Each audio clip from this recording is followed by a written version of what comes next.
There was an elephant. यहाँ एक हाथी था. It used to go to river to drink water. वो नदी के पास जा रहा था पानी पीने के लिए. On the way it passed by the tailor shop. और उसी रास्ते पर एक दर्जी की दुकान थी. The tailor used to give it a loaf of bread. और जो दर्जी था, टेलर था, वो उसे डेली एक ब्रेड का टुकड़ा देता था. One day the tailor was not at his shop.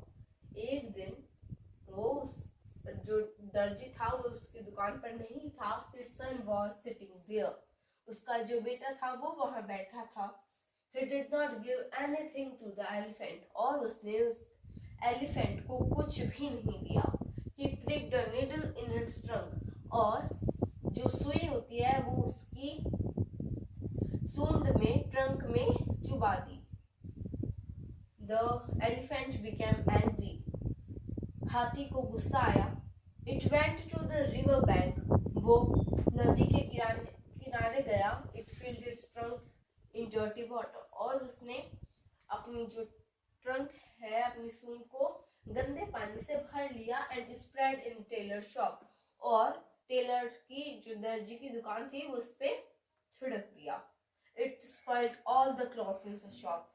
और जिसके कारण उस शॉप में जितने भी कपड़े थे वो सारे स्पॉइल हो गए, सारे खराब हो गए.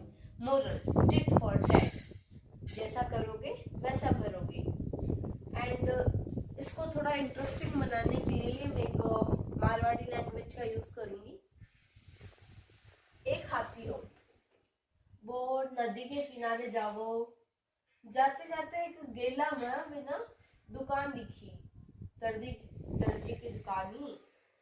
वो टेलर हो जो भी ने रोटी को टुकड़ो देतो रोजीन. एक दिन वो दुकान पर हो बोली बीको बेटो दुकान पर बैठो.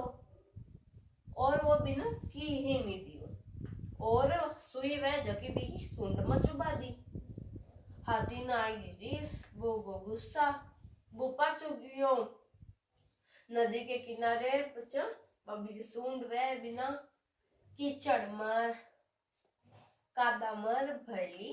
और पूरी दुकान पर भी न छिड़क दियो. और बी की वजह जो दर्जी की दुकान में पूरा कपड़ा हा वह खराब होगा. मोरल शिक्षा, इकानी शिक्षा मिले कि जैसा तुम करोगे वैसा तुम भरोगे.